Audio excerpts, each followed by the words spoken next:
할렐루야. 2021년 7월 26일 월요일 아침 기도회를 시작하겠습니다.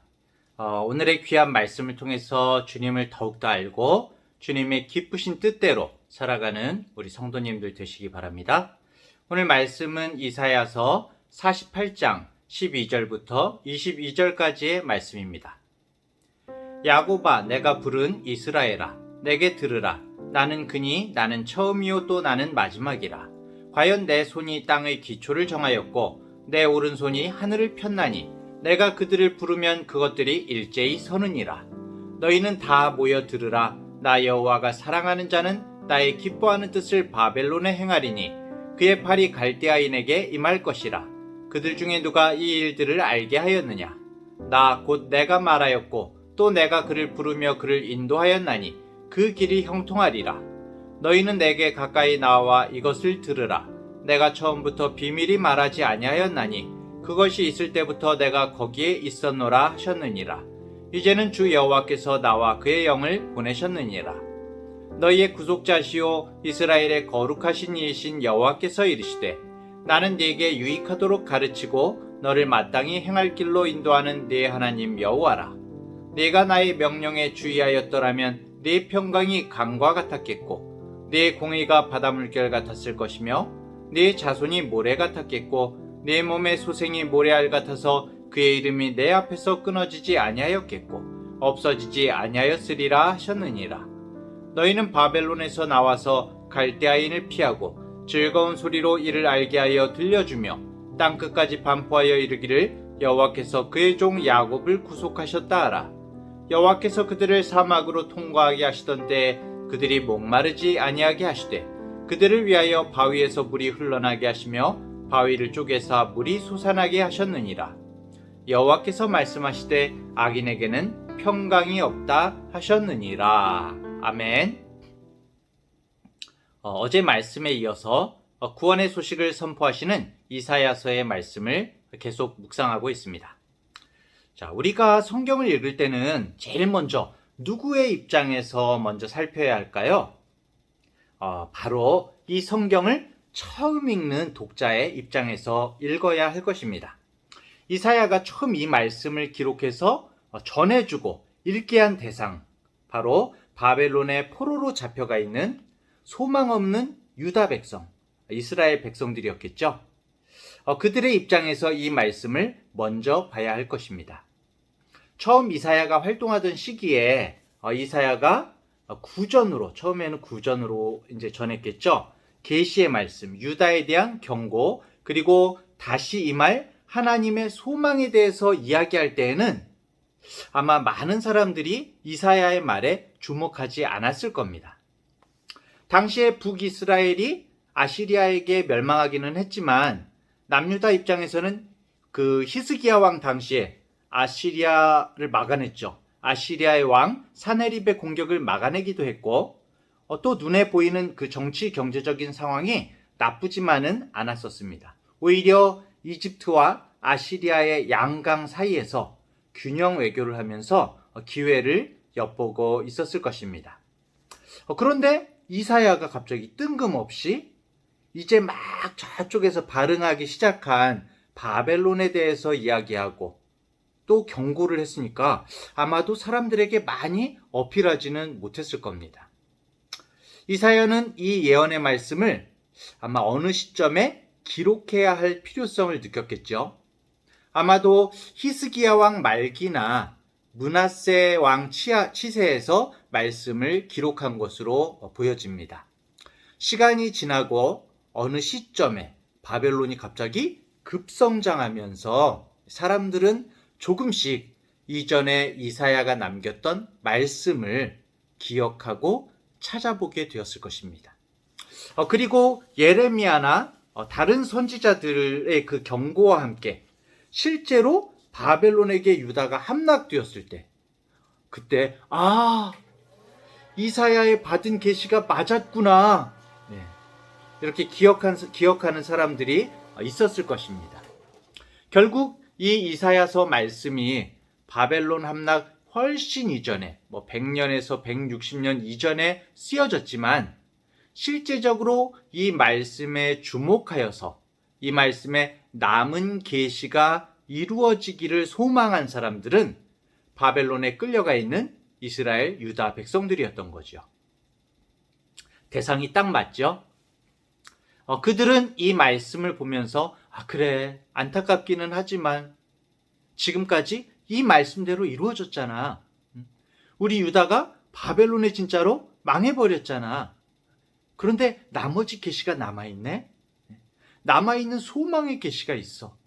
지금까지 이루어졌으니까 분명히 나머지 말씀도 이루어질 거야 하는 마음으로 이 말씀을 주목했을 것입니다.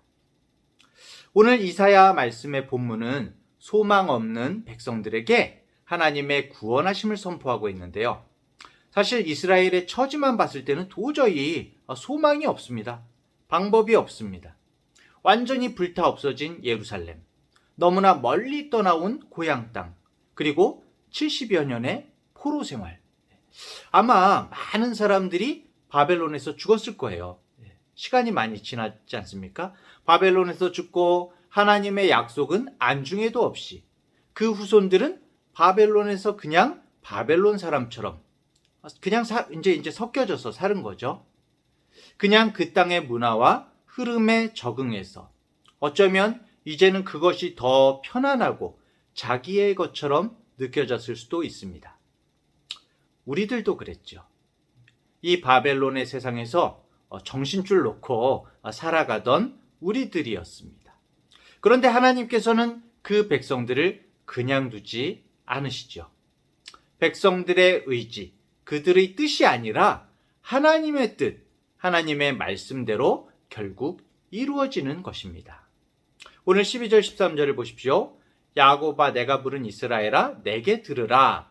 나는 그니 나는 처음이요 또 나는 마지막이라. 과연 내 손이 땅의 기초를 정하였고 내 오른손이 하늘을 폈나니 내가 그들을 부르면 그것들이 일제히 서느니라. 전능하신 하나님, 하나님께서는 당신을 위해 당신의 이름을 걸고 당신의 영광을 위해 그 뜻을 이루십니다. 물론 우리를 사랑하시고 우리의 행복함을 원하시지만 하나님께서 정하신 길이 있는 거예요. 그 길이 우리 마음에 들고 안 들고가 옳은 것이 아니라 하나님의 뜻대로 이루어지는 것이고, 그리고 그 모든 일이 지나갔을 때에 우리는 하나님의 뜻이 이루어졌음을 보면서 과연 하나님의 이 이루어짐이 옳구나 라고 말할 수가 있는 것입니다. 지금은 오히려 정말 공고해진, 적응된 이 나의 바벨론 생활, 이 상황을 흔드는 말씀, 세상을 살아가는 방법을 오히려 거스르는 말씀일 수 있지만은 결국 모든 일을 하나님께서 인도하시고 매듭 지으실 것입니다. 땅의 기초를 놓고 하늘을 펴신 그 창조주 하나님께서 지금도 당신의 일을 이루고 계신 겁니다. 사랑하는 성도님들, 요즘에 우리가 코로나 상황 가운데 많이 답답해하지 않고 있습니까? 정말 답답함이 많지만 모든 것의 시작과 끝이 되시는 하나님을 바라보며 기도하며 나아가시기 바랍니다. 결국 모든 것은 하나님의 손바닥 안에 있는 것입니다. 우리가 보기에 답답하고 우리가 보기에 마음에 안 들고 영 방법이 없어 보여도 믿으십시오. 하나님께서 그분의 뜻을 이루실 것입니다. 우리가 살아가면서 이게 맞는지 저게 맞는지 때로는 모든 것이 정말 혼란하고 어려울 때에도 하나님의 말씀이 우리의 기준이 되어야 하는 것은, 우리가 주님 앞에 무릎 꿇어야 하는 것은 주님이 우리의 하나님이시기 때문입니다. 그분은 전능하신 분이시기 때문입니다. 우리가 때때로 하나님의 전능성을 잊어버리고 우리를 사랑하심을 잊어버리고 막 답답해할 때가 많지요. 우리가 망각을 잘하는 사람이기 때문이죠. 우리가 정말 절망에 가슴이 답답할 때, 실패와 패배에 정말 속이 쓰릴 때, 자신의 연약한 실수가 반복될 때, 힘들어서 탄식과 한숨이 나올 때, 인생에 정말 구비구비 그 상황 가운데에서 바로 그때에도 우리가 붙들어야 하는 것은 바로 하나님의 말씀이고 하나님의 뜻인 겁니다. 그 이유가 뭐라고요? 하나님이 처음이요 마지막이라는 사실이죠. 하나님께서 모든 일을 시작하셨고 모든 일을 허락하셨고 또 그 모든 일에 결말을 지으실 것이기 때문입니다. 그 모든 일에 합력하여 선을 이루시겠다고 하나님께서 말씀하셨기 때문입니다. 사실 이것이 얼마나 다행인지 몰라요. 우리의 연약함과 부족함으로는 도저히 바른 길을 갈 수가 없죠. 결정할 수도 없고 알 수도 없습니다. 도저히 바벨론을 벗어날 방법도 의지도 우리에게는 없어요. 하지만 하나님의 성실하심과 능력이 일하시기 때문에 우리는 주님의 말씀에 귀 기울이면 되는 것입니다. 주님께서 아무것도 모르면서 아는 체 하는 우리 고집불통의 인생들과 함께하고 계십니다. 이 무지한 인생의 손을 정말 붙들고 놓지 않아 주십니다. 내가 이룰 것이다. 내가 바로 그다. 내가 창조주 하나님이다. 내가 처음에 시작했고 나중까지 이룰 바로 그 하나님이다. 뭐가 그렇게 복잡하니? 나를 믿어라. 나와 함께 끝을 향하여서 가자. 내가 언제나 너를 붙들고 놓지 않을 거야. 가장 바른 길로, 가장 좋은 길로 너를 인도할 것이다 라고 하나님께서 우리에게 말씀하시는 것입니다. 나라가 망한 이스라엘, 바벨론의 포로로 잡혀있는 이스라엘은 하나님을 등지고 고집과 아집으로 스스로를 묶고 있습니다. 아직도 하나님을 바라보지 않았습니다. 그들 스스로에게는 희망을 찾아볼 수도 없고 절망 그 자체인데도 말이죠. 오직 하나님의 주권적인 은혜와 자비에만 기댈 수 있는데도 우상 숭배나 하고 있으니 말입니다. 본문 18절 19절을 보십시오. 하나님께서 살짝 책망하시죠. 네가 나의 명령에 주의하였더라면 네 평강이 강과 같았겠고 네 공의가 바다 물결 같았을 것이며 네 자손이 모래 같았겠고 네 몸의 소생이 모래알 같아서 그의 이름이 내 앞에서 끊어지지 아니하였겠고 없어지지 아니하였으리라 하셨느니라. 이런 포로 상황에도 아직도 정신 못 차리니? 자꾸 이 땅의 부조리한 상황, 재앙이 끊임없이 계속되는 이유가 뭐 때문인지 아직도 모르겠어? 우리에게 지금 살짝 책망하시죠. 하나님의 의도와 계획과는 반대되는 인간의 악함과 불순종 때문에 수없이 많은 부조리와 재앙이 이 땅을 뒤덮고 있다는 말씀인 것입니다. 하나님은 아담과 하와 때부터 우리를 위한, 인간을 위한 완벽한 조건의 세상을 만들어 주셨지만 아담과 하와는 그곳에 예비된 하나님의 계획을 거부함으로 말미암아 힘들게 일해야 겨우 입에 풀칠할 수 있는 빈약하고 초라한 삶을 살아가게 되었습니다. 만약 하나님이 예비하신 순종의 길을 걸어갔다면 어떻게 됐을까요? 우리 인간은 하나님이 준비해 놓으신 정말 평화와 공의의 세상을 경험하게 되었을 것입니다. 그런데 그러지 못했죠. 불순종의 길에는 싸움과 다툼, 부조리가 가득할 뿐입니다. 오늘 마지막 22절 말씀이 딱 맞죠. 여호와께서 말씀하시되 악인에게는 평강이 없다 하셨느니라. 불순종하는 자에게는 싸움과 다툼, 부조리가 가득합니다. 이스라엘 백성들은 자신들이 거룩한 하나님의 백성이요 야곱의 후손으로 자처했습니다. 하지만 그들의 삶은 진실이나 공의라고는 찾아볼 수 없었고 이제는 포로로서 아무 소망도 없었습니다. 오늘 하나님은 이스라엘 백성이 경험하게 될 놀라운 일을 이제 행하시려고 하시는데 바로 페르시아의 고레스를 통해서 이스라엘을 구원하시는 겁니다. 그 일이 일어나기 전에 미리 이스라엘 백성들에게 알려주십니다. 그것이 오직 하나님이 하신 일이라는 것을 알게 하시려고 그렇게 미리 말씀해 주시는 것이죠. 그것이 결코 세상의 다른 어떤 신이나 사람의 손으로 만든 신상이 한 것이라고 말하지 못하게 하시려고 미리 이스라엘 백성들에게 알려주신다고 말씀합니다. 20절에 보면요. 너희는 바벨론에서 나와서 갈대아인을 피하고 즐거운 소리로 이를 알게 하여 들려주며 땅끝까지 반포하여 이르기를 여호와께서 그의 종 야곱을 구속하셨다 하라. 기뻐하면서 외쳐라. 여호와께서 그들을 사막으로 통과하게 하시던 때에 그들이 목마르지 아니하게 하시되 그들을 위하여 바위에서 물이 흘러나게 하시며 바위를 쪼개사 물이 솟아나게 하셨느니라. 이건 출애굽 때 이야기죠. 얘들아, 이런 계획이 나에게 있으니까 이제 바벨론에서 나와라. 하나님이 명령하시죠. 이제 이스라엘은 하나님의 이 희망찬 명령을 쫓아가면 됩니다. 다른 거 생각할 것이 없어요. 주님의 말씀에 순종하여서 걸어 나오면 되는 것입니다. 이전 출애굽 시절 이스라엘 백성이 어떻게 살 수 있었습니까? 그 사막 광야에서 말이죠. 자신들의 힘과 능력으로는 하루도 살지 못합니다. 오직 하나님을 졸졸졸졸 뒤따르며 살았습니다. 그래야만 살아낼 수 있었습니다.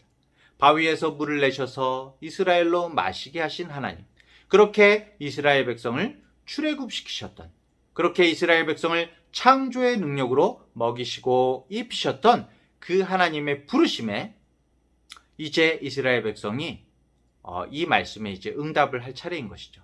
네, 제가 여기 있습니다. 이전에도 그러셨죠? 이제는 정말 딴 생각하지 않겠습니다. 오직 주님만이 나의 구원이십니다. 화답하면서 뒤따르면 되는 것이죠. 그것이 바로 구원인 것입니다. 그럼에도 불구하고 정말 미련하고 고집센 인생들은 말씀을 외면하죠. 십자가에 피 맺힌 그 주님의 구원의 외침에도 불구하고 꼼짝하지 않으려고 합니다. 여전히 죄 가운데 포로로 묶여서 고집과 억지를 부리려고 합니다. 우리들의 모습일 때가 많죠. 하나님을 믿는다고 하면서도 자기를 고집할 때가 많습니다. 인생에 정말 무지막지한 죄의 본성의 모습인 것이죠. 22절 다시 한번 읽습니다. 여호와께서 말씀하시되 악인에게는 평강이 없다 하셨느니라. 이제는 하나님의 말씀을 듣고 결정해야 됩니다. 악인에게는 평강이 없습니다. 평강은 오로지 주 안에만 있습니다.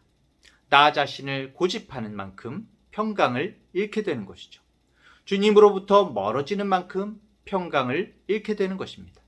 주님의 구원의 부르심 앞에, 말씀 앞에 순종하는 것, 매 순간 그렇게 뒤따라가는 것, 그것이 가장 좋은 길입니다.